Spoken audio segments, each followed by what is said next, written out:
everybody. Welcome to the Holistic Inner Balance podcast. I'm Dr. Nicole, And I'm Hadlee. and we just had a really great conversation with Dr. Jessica Higgins, and she's the host of the Empowered Relationship podcast, which is where I met her. And Hadlee and I were so excited and so blessed to get to have her on today. Mm. It was such a rich conversation and like fun. And there are lots of stories in this one. So I think And you guys sound are gonna like effects. it. Yeah. Yeah. Stories and sound effects and some vulnerable shares, I would say, on our parts. And you guys can kind of get a little glimpse into our relationships with our partners and how Yeah. they are definitely not perfect. So I think you guys are really gonna like this episode.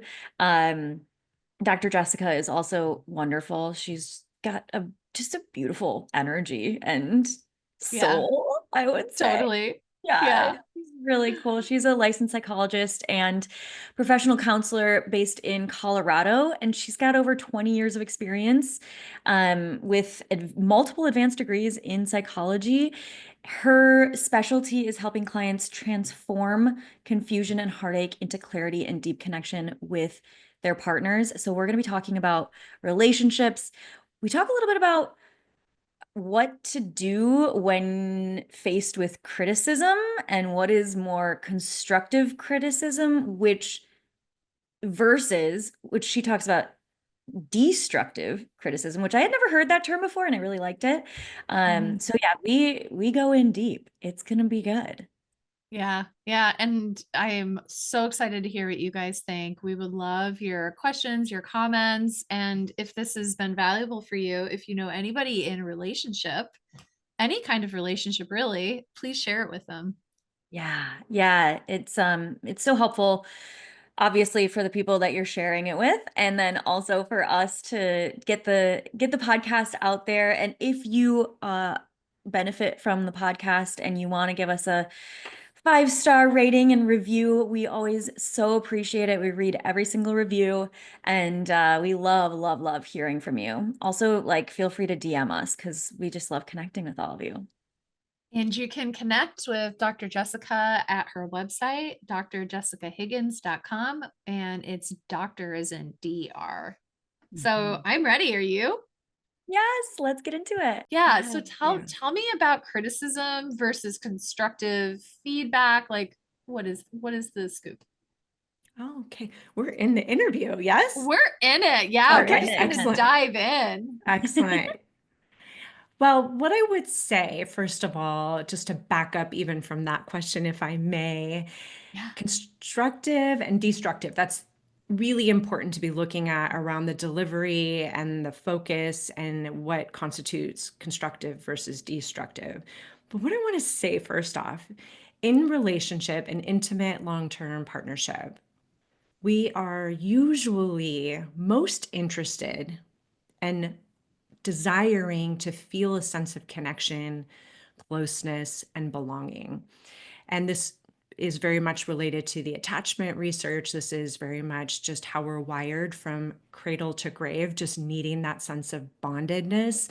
Typically, when we're little, it's our parents, but caregivers. Also, in adulthood, it's typically our partner, our spouse. And it can be take other forms, but we need this sense of safe haven. We need a sense of feeling refuge, of this bondedness. In partnership, when we are living life together, we are witnessed to our significant other. We're going to see them, our partner, and how they operate. And you're also negotiating, co-creating together. So while you might have certain agreements or certain understandings, we are different people. So we're going to approach things differently, and those differences feel like conflict. Mhm. Or we may have some really brilliant feedback to give that, oh, I want to make their life even much better, right? And I'm going to offer some input or some insight. Well, the challenge is if it's unsolicited.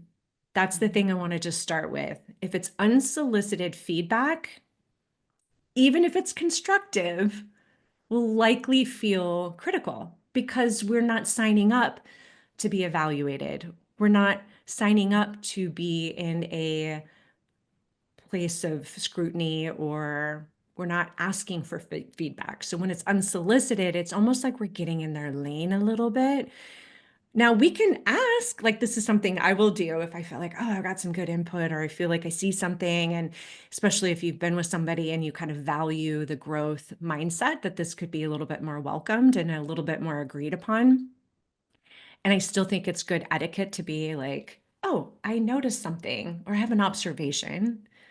Are you open to it? Would you like to hear, without just giving it?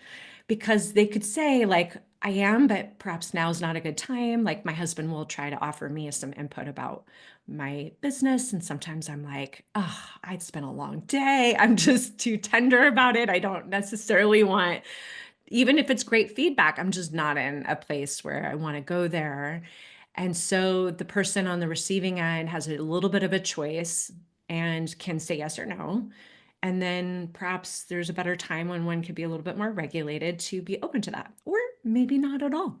But that's not, unless it's something, this is where we're going to get into the dynamics of relationship, because when it's purely for the other person, I don't think many people would mind to wait or let it be on the other person's terms, because we are a little bit kind of in their lane. But most of the time, when we lead with criticism, it actually is an attempt to get a need met or to be seen about something, but it's a bit protected and guarded delivery. And so the person on the receiving end, it seems like it's about them, and they might even get defensive, but it actually isn't. It's like a don't go for the smoke signal. It's actually not that.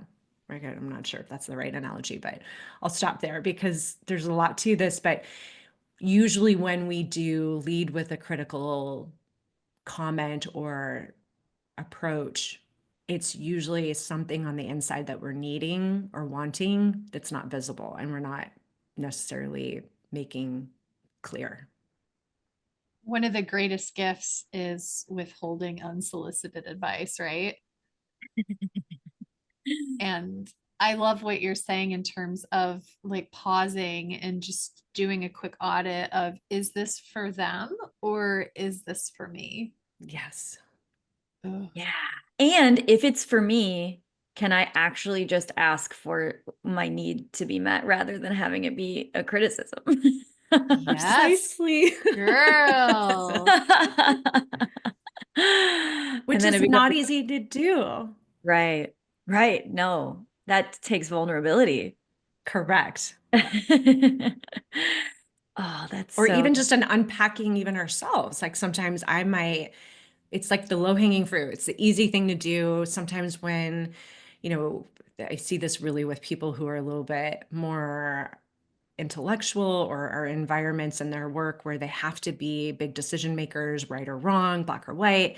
It's very evaluative. Those critical thinking skills are necessary. Or perhaps they even grew up in an environment that was a little bit more performance-based, or they just need these skills. So it's not like they're bad skills. It's just, again, doesn't create a safe environment and relationship when we're not asking for it, and or it's confusing. So if we are leading with a criticism and we might know what we need and it's too vulnerable and we don't ask, that's one thing. But sometimes we're in such the habit and the pace of life, I will raise my hand that I will be commenting about my husband. And if I notice, and I have to catch it sometimes, okay, like what is in this for me?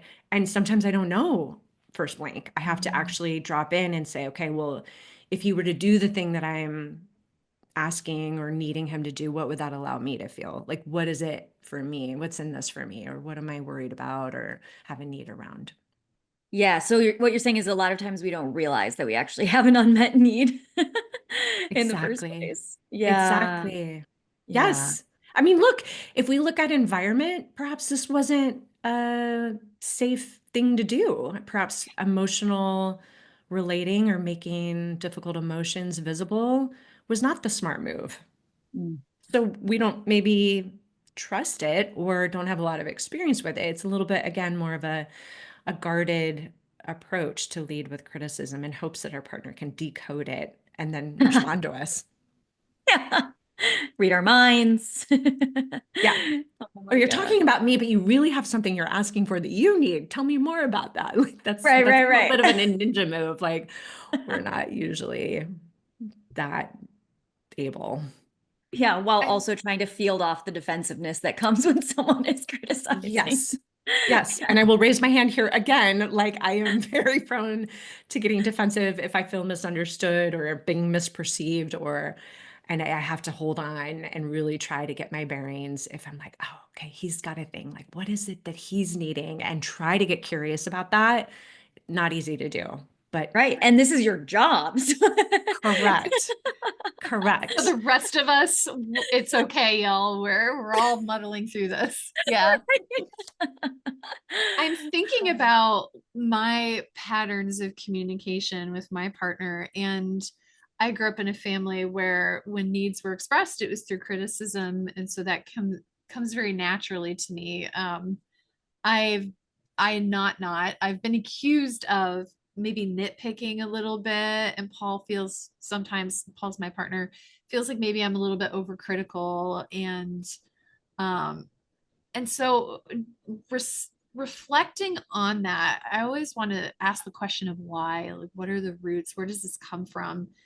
And for me, inner child work and like young habits aside, one of the things that I feel like I notice is, I love that you're talking about unmet needs, is because when I would express a need in maybe like casual conversation, or just say, hey, like for example, I'll give you a practical example, is I grew up in a house where nobody cleaned, and it was really messy all the time, and it was like dishes were, when we ran out of dishes, then you clean them all, and it was very stressful.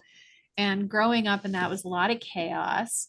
And so one of my needs is for Paul, when he eats something or makes dirty dishes, that he cleans the dishes. And so I would express that to him. I'm like, hey, if you make dirty dishes, I need you to clean up after yourself. And so then he was like, oh, that's an interesting suggestion. And so it all came to a head. And one day he and I were to meet, because we weren't living together yet, but we were meeting in our townhouse because we'd reserved it. We were getting married and we're going to be moving to the townhouse. And he'd already been there, like doing whatever he does. And I get there before him. He's returning from a trip, and I get there before him, and the sink is Oh full no. Oh of dirty no. dishes that have been soaking in scum for a week, growing Oh like geez. God knows what biohazards. And I had this inner child trauma trigger. And also, it was objectively disgusting. So when he came and he got there, and I'm like standing in the kitchen, I lose my ever loving mind, and I'm so embarrassed about it, because I was like, bah! I was like pterodactyl lady. I was like yelling. I was like losing my cool. And I stormed out of the house. I slammed the door as hard as I could. He follows me out because he wasn't very wise in that moment. Emotional hijack. He should have run away, but he followed me. And so we're screaming at each other outside. And I get into the car, and I'm like, vroom, and I like vroom away, and my tires make that sound. Oh And I'm no. sure our neighbors were like, who are these lunatics that are moving in next door? And it was all over these freaking dishes. And so I guess this isn't all about trauma dumping, although I think maybe it was just a second there. Thanks for listening. I feel so much better. But also, he felt like I was critical, and he didn't understand the importance of it being a need. But I could tell you that it's never happened since. So it's like it worked. I Hmm. screamed at him, and I Hmm. traumatized him so much. He's never left biohazard dishes in water for a week. Hmm. So I know I just put a lot out there, but tell me what's coming up for you. Yeah, well, first of all, thank you for just sharing something so personal. And also, I can appreciate if it were me, I wouldn't feel like as very flattering, right? Like I'd be a little maybe like embarrassed, but also like this is real and we're all in it and we're kind of negotiating the intensity of these moments. So, my first thought is just recognizing just how emotionally challenging this is, the empathy around how much you're looking forward to moving in and this place that you're going to be nesting together, and the beauty and the like goodness and all that it's going to represent, and just the symbolism of that, just how in a place of like how pure and beautiful it is, right? Just really wanting to kind of have that experience, and having shared with him very directly and openly about this request or need or suggestion as it maybe was perceived. And I think the thing that really stands out to me is what you're really giving us the background of.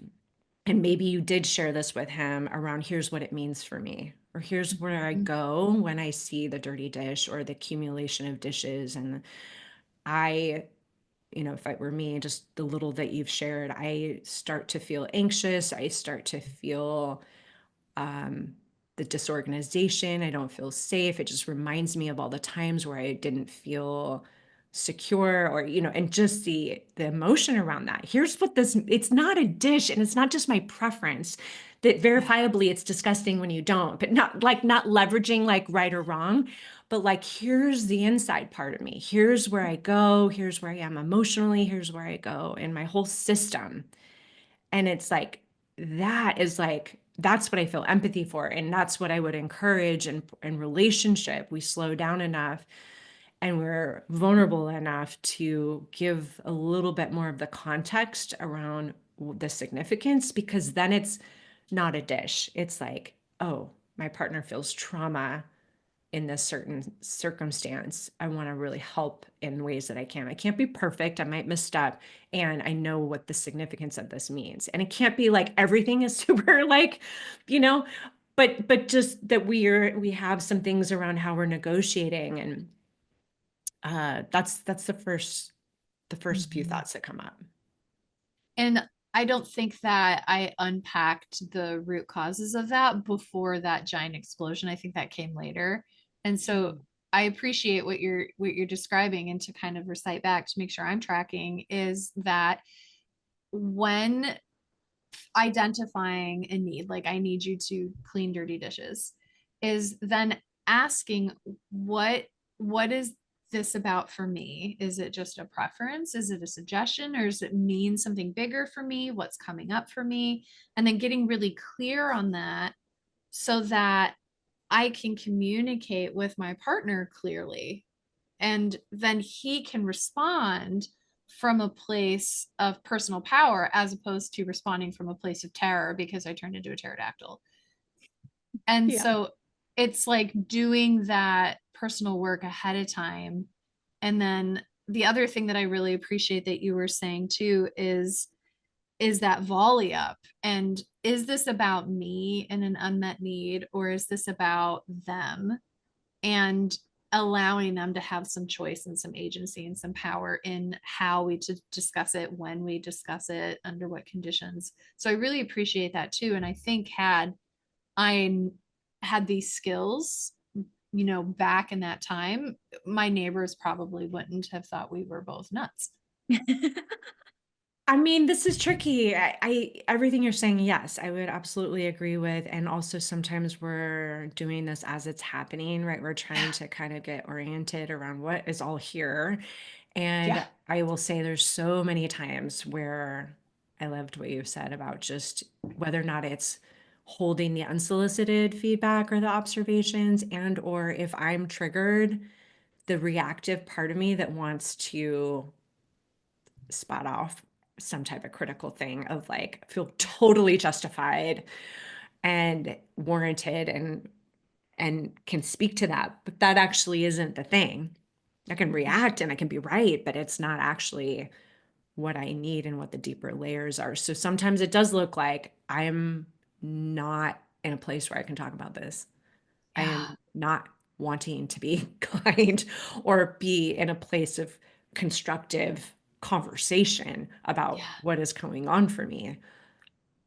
So And that's real. having So, mhm, having the permission to not discuss it in the moment. for Hmm. sure. Yeah. Yeah. It's going to And be messy.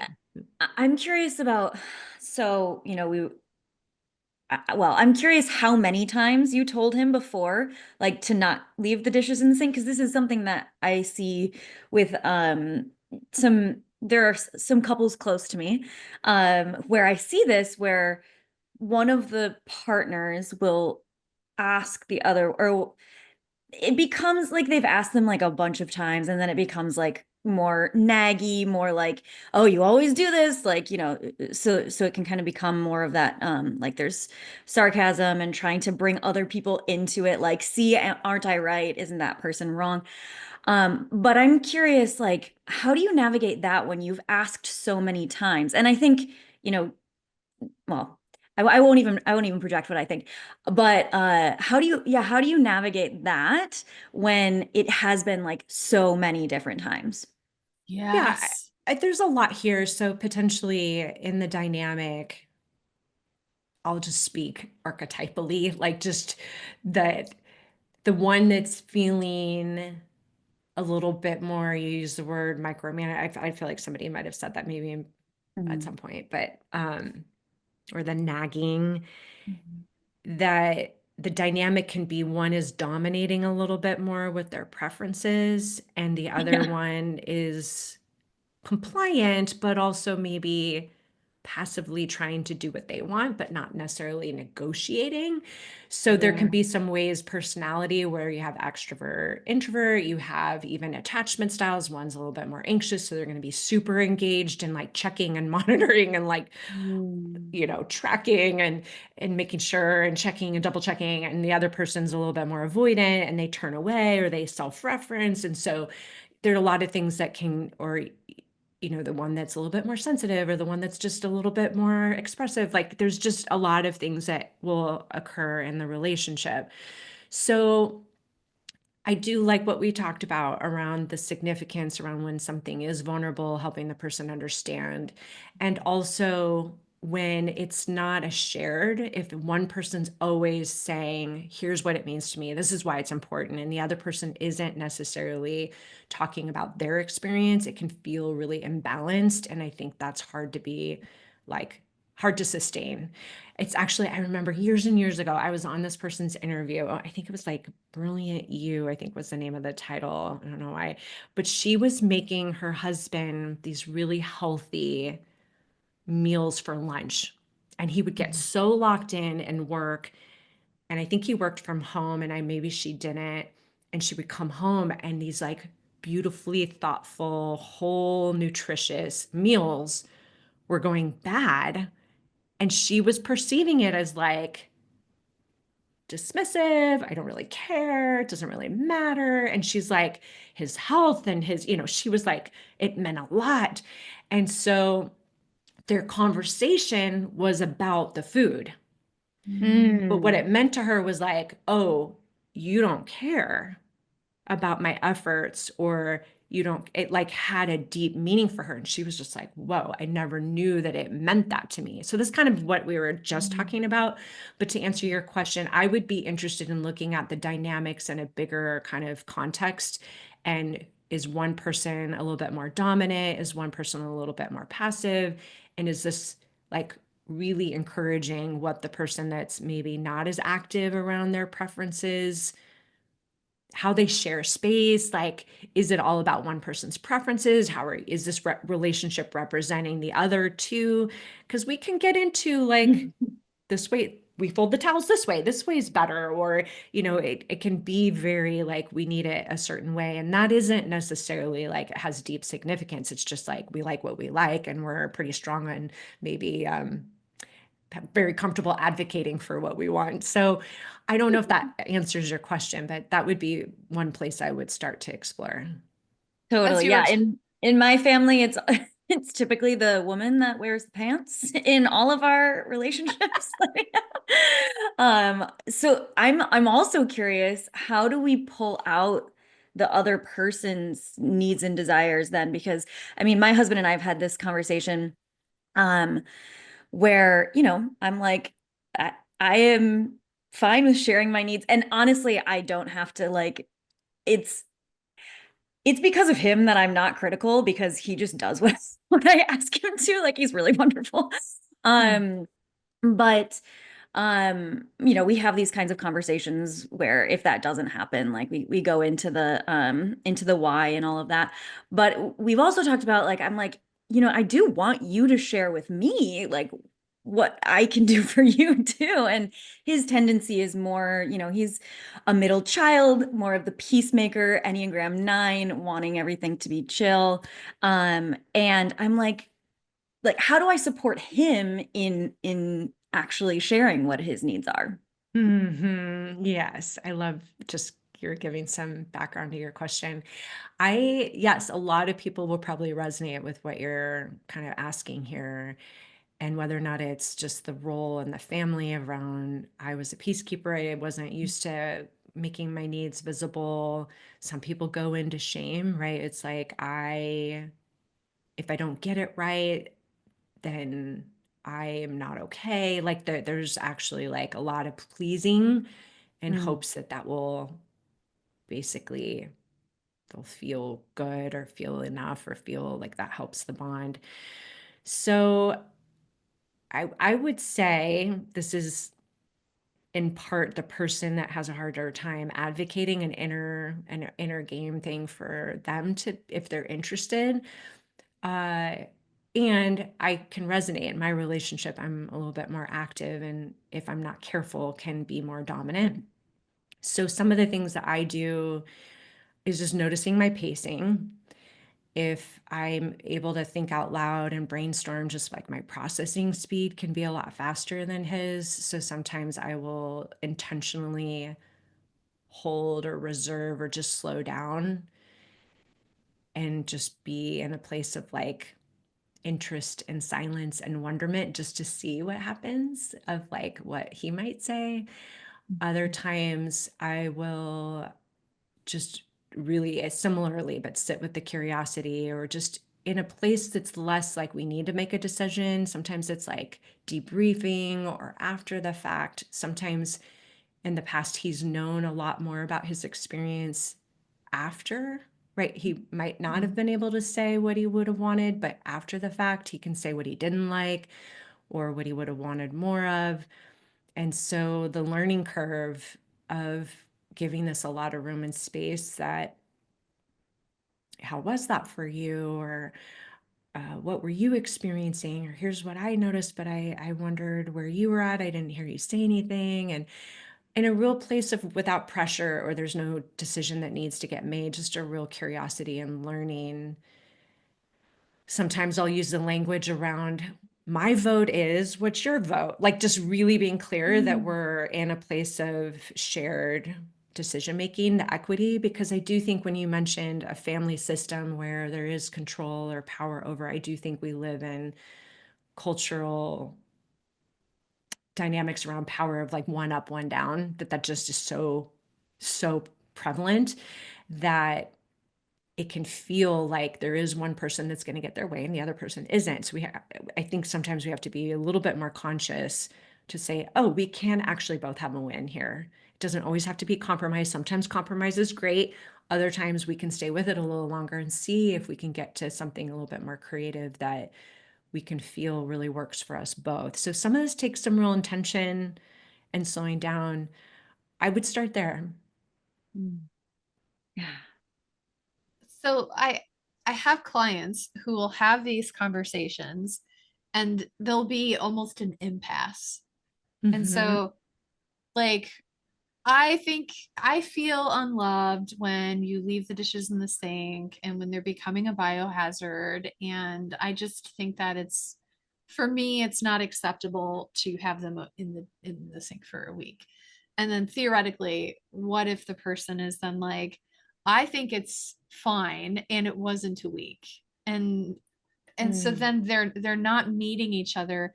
And then what I'm seeing when people aren't meeting each other in these conversations is that then they're misusing, at least how I perceive is they're misusing the term like, well, you're gaslighting me, mhm, where I'm wondering if we can dissect a little bit what that language means. Mm-hmm. So because it's like everyone is gaslighting and everyone is narcissist right now, Mm-hmm. yes, it Mm-hmm. seems drives like. me nuts. And so yeah, can you unpack that for us a little bit? Yeah, I mean, look, I will say that some of this has been challenging for quite a long time in relationship. We just have other words that we might use. Yeah. So for the example of whether or not something's okay or not, that people can argue for hours and years and decades. Like they both can be right or both can be wrong. Like it honestly, who's right or who's wrong or those type of things, they're not solvable. And when we have different preferences, whether or not it's for physical intimacy, emotional intimacy, for cleanliness, for a certain amount of money in the bank, like these are conflicts. People will have differences around them and sometimes not going to change. We can consider each other, but they're deemed more perpetual problems.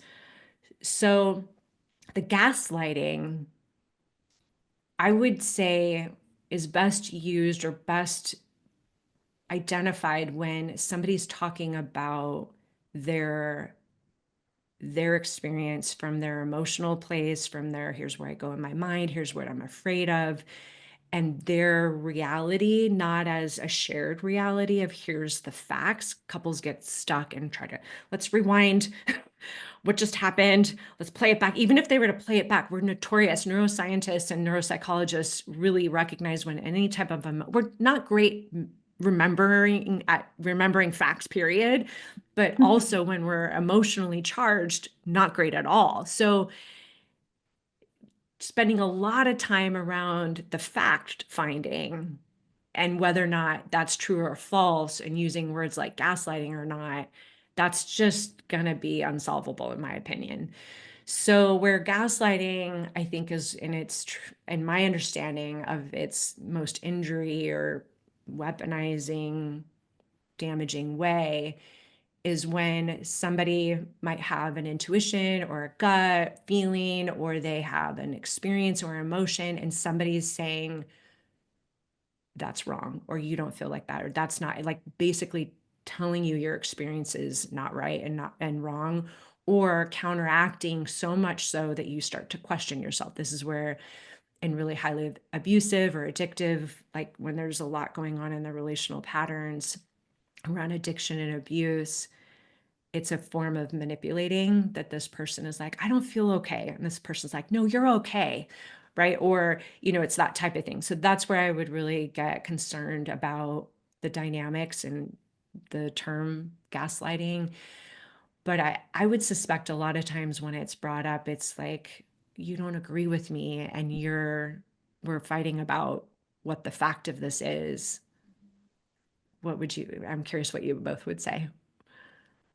Yeah, I really appreciate that. And I think that it can be kind of just maddening to try to figure out the facts. And that's that's where I still go there. Let's be real. I am not I am not awoken yet.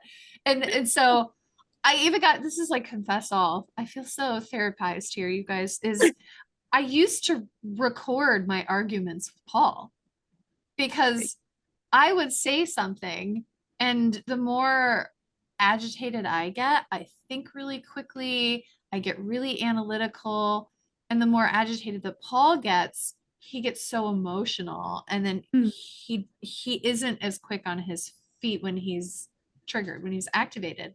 So he's like saying these things, and the poor man is like, "Wah!" He's so upset. And then I'm just like getting at him with fact after fact. And then after the fact, we're fighting about the details. And so I'd be like, you did say this. See, I recorded it. And then he's mad because I recorded it. And so I appreciate what you're saying is that we're talking about the lunch as opposed to what's underneath of it. What's the unmet need? What's the experience? It's like, okay, your reality and your experience is this. My reality and my experience is that. We probably aren't going to find an objective truth somewhere in the middle. And so like, what are we actually talking about here? Suddenly the conversation gets to change and we're not just fighting about facts.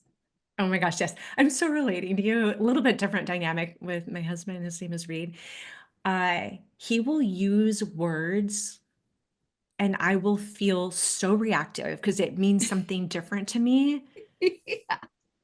And I am like, okay, well, here's what, and I'll reflect back what I hear, or I'll ask a Yeah. question based on that now assumption. And Yeah. he's like, that's not at all what I'm saying. And then I'm like, but and so we can get off track. So Yeah.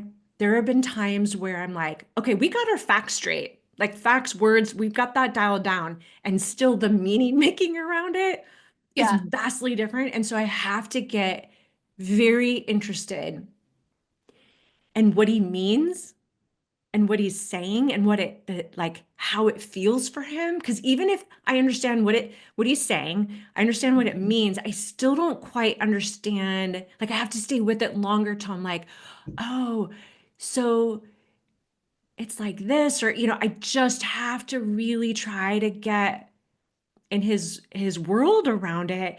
And if I try to get like, how does this make sense, or what do I know about him, and how, and this is not easy to do because it asks me to put, suspend my thing to feel heard on my things that I might have a lot of emotion around. But if I'm really trying to seek understanding, the way we might describe things is so different that Yeah. like it just Yeah. can be difficult. Yes. It's like, would you rather be right or would you rather be happy? And I'm like, I think I would rather be right. Yeah, for sure. I have to catch that. Yeah. That's a great question to ask in the moment, because if you're wanting to be right, it's likely you're not going to be working towards seeking Yeah. understanding. You're gonna And Mhm. so I love what you're saying though, is like listening for what they mean instead of necessarily what they say. Because if you're just nitpicking, which I really appreciate this is great. So Paul's going to be so grateful for this interview. Is is what I think I'm hearing is underneath this, or what I think I'm hearing you say, or I'm wondering if this is what you mean, and Yeah, coming at and it from curiosity. yeah, and how this makes sense. Here's what I know about you, and you're saying this. How does this fit? Or how, and there's been so many times that if I can settle into that, I'm like, Yeah. oh, okay, my thing's still really true too. And Yeah. oh, okay, I get it. The way you're describing it, I was wildly offended, and I still would use different words and take issue with your language. And underneath, oh, I get it. I get it. And then I will reflect based on my words. And he's like, yes. And I'm like, great. Like that's what we needed. Yes. Cause it's like, I was so offended by his description. I was like, ugh, this is like gut wrenching.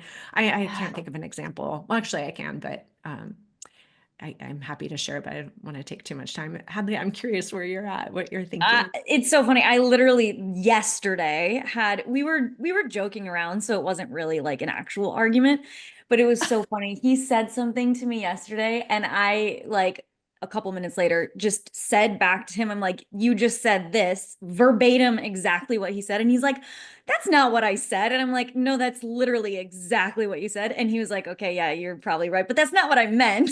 I'm like, okay, well, this is literally what you said.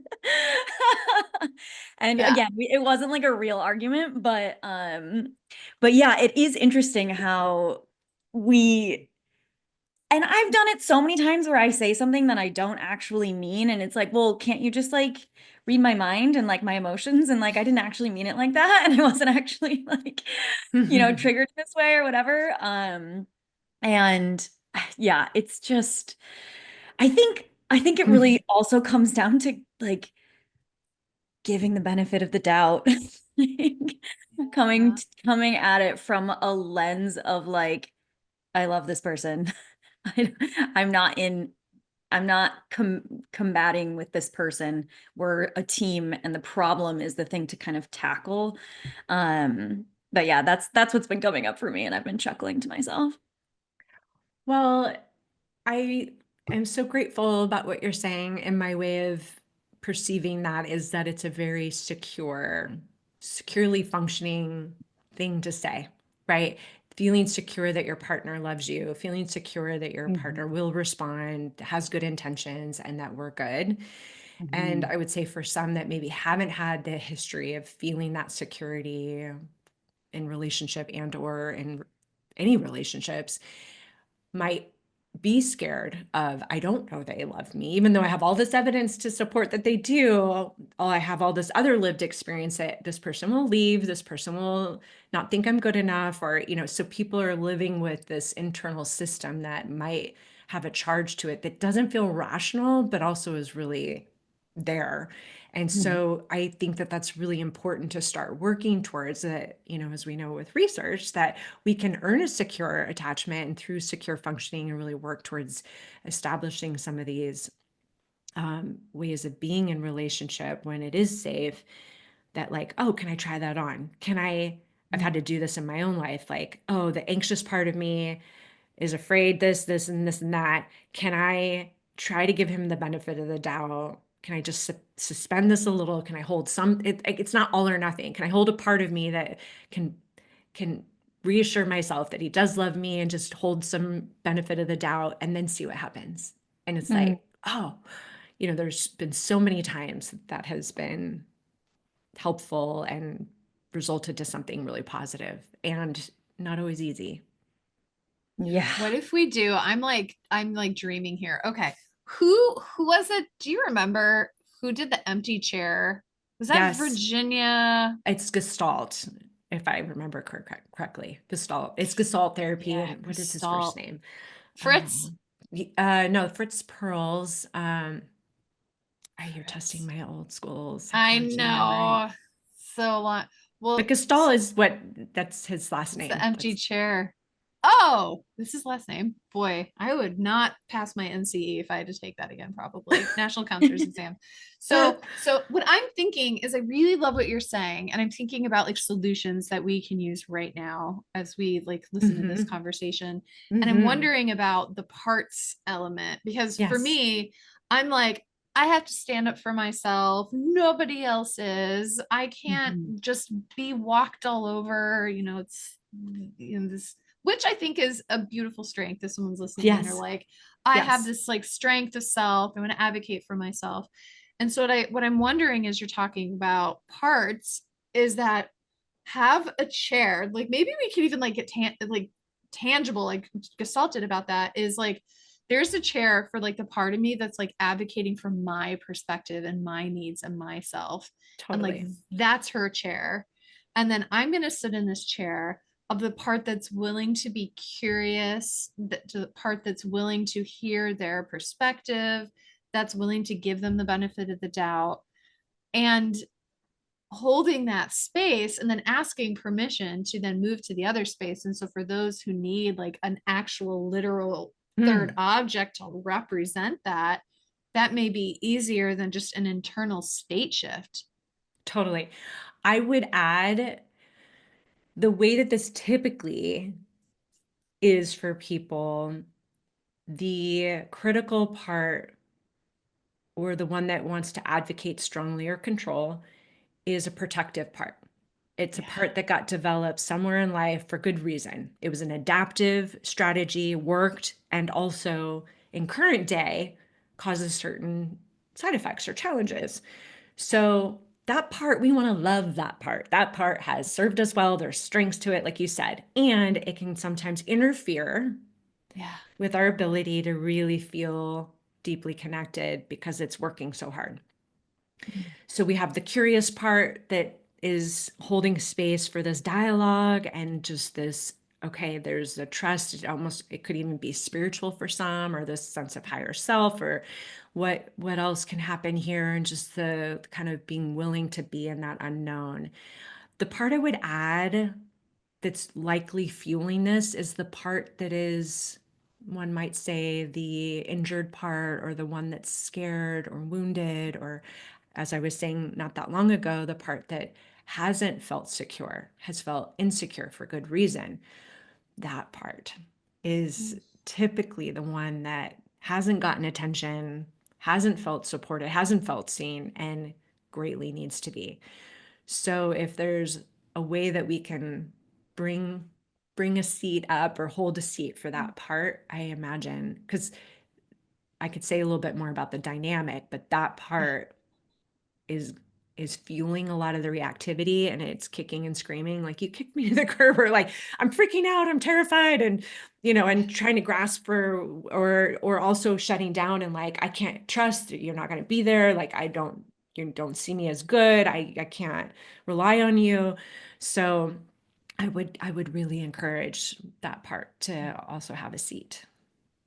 So The we'd one have that at you said least oh yeah, go. 6 chairs. Yeah, 6 chairs at least. What were you gonna say, Hads? I was just gonna say that you said the you don't see me as good. That one really resonated for me. It's like, you don't see me as good. Yeah. Yeah. That's the Or one for there's me. love lost, or I'm failing you, or I'm disappointing you. I mean, there's all Yeah. places. Yeah. Yeah. Hmm. So you said six. Are you saying each person has chairs? Tell me. Yeah, girl. I'm Yeah. thinking like sit at the dining room table with your partner and Put all this your might be parts out there. put all your parts out there. And how cool this would be for kids Oh is my like gosh. thinking about like family systems is Totally.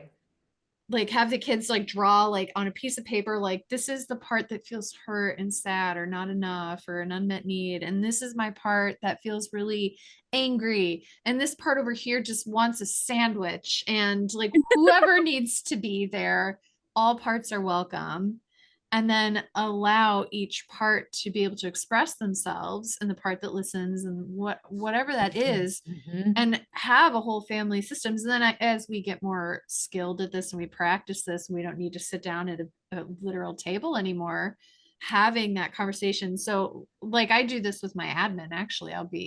I'm Nicole when we're talking as friends. And then when we're talking as colleagues, I'm Dr. Cain. And Mm. so she may come in and she may be like on the verge of tears or stressed about something. And she'll be like, I just need to talk to my friend Nicole. And I'm Oh. like, all right, I'm in Nicole. What do you got, girl? And so we don't need a literal sofa or dining room table because we've been practicing that. But as you're talking about, like, yeah, being Mhm. trauma informed, internal family systems informed, we could do this with our partners. And how For sure. incredible is that?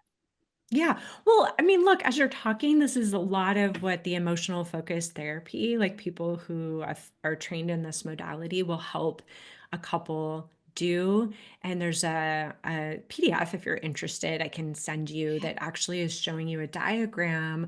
Scott Wolin created this. It's called the cycle, and it really puts one partner on one side, the other partner on the other side. And I mean, I can explain it, but in the document, I do explain it a bit. I would love that. And Yeah, then we can definitely put also that in the show notes. Debbie Diaz Schmez, I think she created arrows that talk about the direction. And how this fits with what you're talking about here is that the inside part is the vulnerable part, typically the one that maybe has an attachment injury or has a fear. And then the protective part is the Mhm. one that's visible on the outside and has its moves. Typically, when we're in relationship, the protective part of partner, I'll just say A, will land in a very deep, vulnerable, not so great place for partner B or for the other partner. Mhm. And that's not the intention. The intention is to protest, to get seen, to feel safe, not to hurt, but it hurts. And then the other one very quickly, might even not be conscious of it, will feel that wound, but then go into their protective strategy.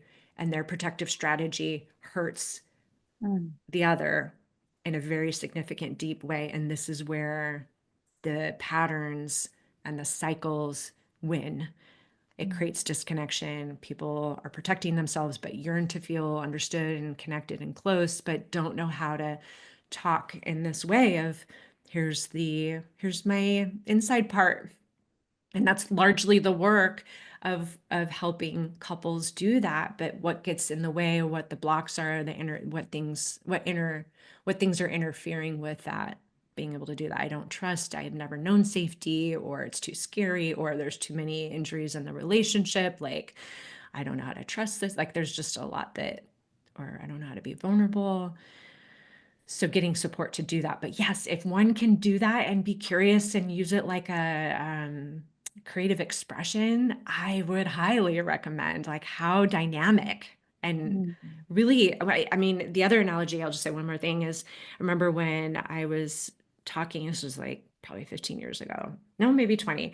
I was talking about conflict resolution and I was like, oh, can we just like put it on the table and can we like walk around and get different perspectives? Like we're not so identified with the thing we're putting on the table that like, can we walk around? And so I like, it kind of has this flavor of like, we can move and be a little bit more mobile and not be so overly identified with one part and just be really looking at it from this higher, like, or just more curious, playful way that I think can hold it all a little bit more loosely or not so intensely. I really love that. We had a conversation with Jamie Marich, and she was talking about this, about different parts and the spectrum of dissociation. Aha. And she was on a forum with Dr. Schwartz, and so a lot of internal family systems is the disintegration of parts and then the Yeah. goal of reintegration. And what Dr. Marich is talking about is allowing our parts to be individuated Mhm.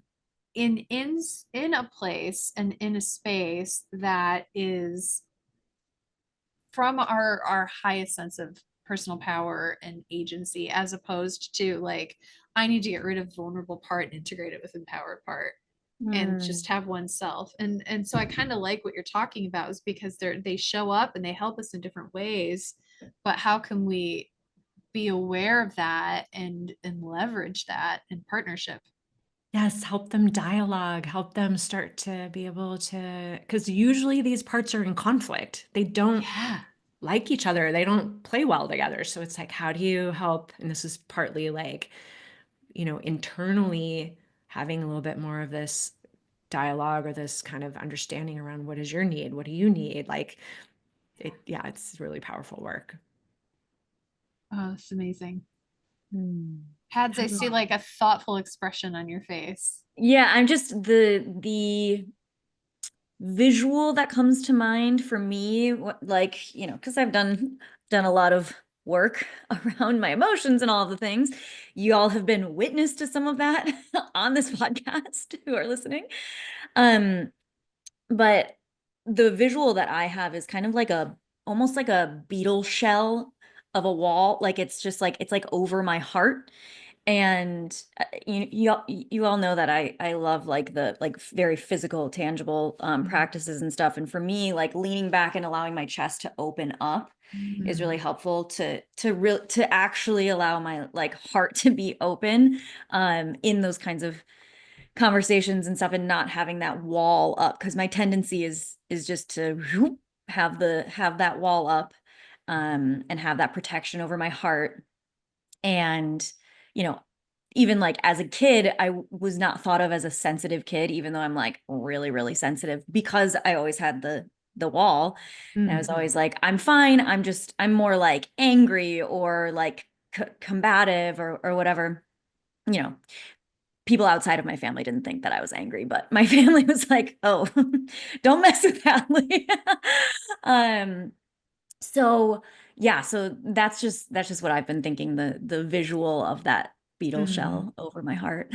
And the leaning back around when you Yeah. choose or there's enough safety to really lean back and open the heart. Like it's Mhm. really, yeah. Sometimes my husband will literally like put his Mm. hand on my heart, like, and push down, Mm. like when I'm feeling like I need some nervous Mm. system, or when he knows that I'm needing some nervous system regulation, like he just comes over Yeah. and puts his hand on my heart. So yeah, I think that's my addition. Yeah. Such good awareness. I feel just how important that is, the somatic. Mm. Yeah. Somatic, yeah. It's getting Yes. us back into our grounded, centered body and out of that Mhm. emotional hijack.